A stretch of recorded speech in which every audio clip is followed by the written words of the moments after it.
శ్రేయర్థినో ఏం చేస్తారంటే 5 రకాల పనులు. సృష్టి, ఇదందరికీ తెలిసిందే.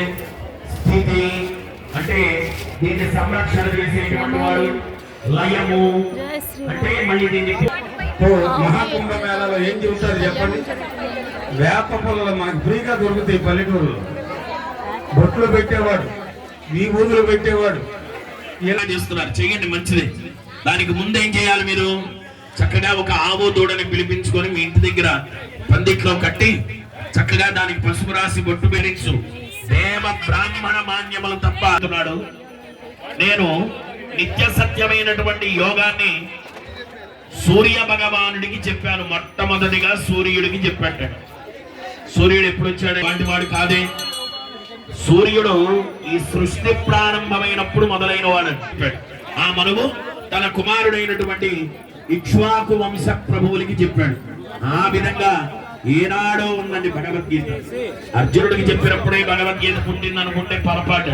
ఇక్ష్వాకుకి చెప్పాడు భగవద్గీత జ్ఞానం. భారత యుద్ధంలో మళ్ళీ ఒక్కసారి దాన్ని రిపీట్ చేసి కృష్ణ భగవానుడు పైసలు కానీ, కరెన్సీ నోట్లు కానీ, లేదా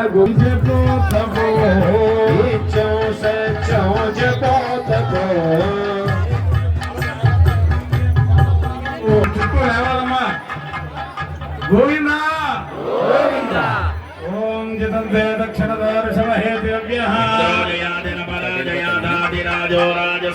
శ్రీమన్నారాయణమూర్తి స్వరూపంగా భావించి వృషభానికి అమ్మవారి స్వరూపంగా భావించి గోమాతకు రక్షా కంకణం కడుతున్నారు. ఎందుకు కట్టాలి? ఆదౌ జగత్ రక్షణార్థం. ఈ జగత్తును నేను రక్షణ చేస్తాను అని భగవానుడు రక్షా కంకణం కట్టుకున్నాడు. అందుకనే ఆచరించాలి ప్రతి ఒక్కరు కూడా. అందుకనే ధర్మో రక్షతి రక్షిత అన్నారు. ధర్మాన్ని రక్షించడం అంటే అర్థం ఏంటి? దాన్ని ప్రతి ఒక్కళ్ళు ఆచరించాలి. అలా ధర్మాన్ని ఎవడైతే ఆచరిస్తాడో వాడికి ఆ చిన్న ధర్మమే దుశ్శాసనుడు చేతులు పడిపోయే విధంగా ఒలువలిచ్చాడని కృష్ణ భగవాన్.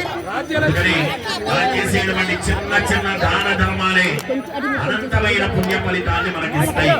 అందుకనే ధర్మస్వరూపమైనటువంటిది వృషభం, యజ్ఞ స్వరూపమే గోమాత.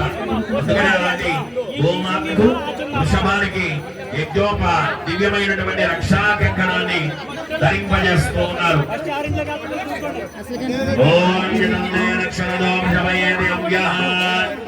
ఇంద్రో జయాతి అపరాజయాత అధిరాజో రాజసురాజయాతి మంగళవాద్య పురస్సరం.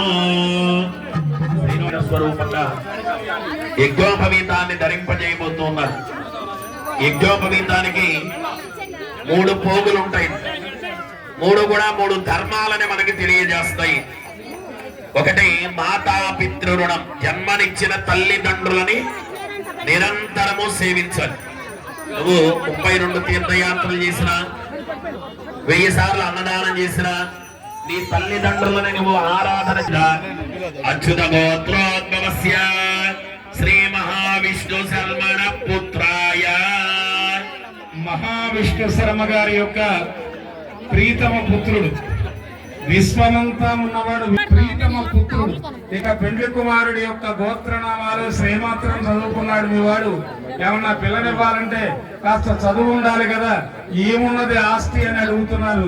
ఈ తేలప్రోడు వాళ్ళని చూశాడు స్వామి. వైకుంఠంలో మనల్ని అనుగ్రహించడానికి వ్యూహంలోకి వచ్చాడు క్షీరసాగరంలో. ఇంకా తర్వాత దశావతారాలు ఎత్తాడు. ఈ దశావతారం సినిమా చూసాం కానీ అవతారాలు కొట్టేటట్టుంది.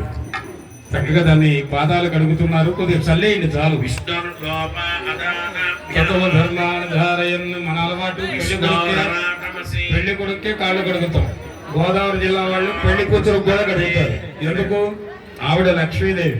నారాయణమూర్తి కడిగి లక్ష్మీదేవి కడగచ్చు.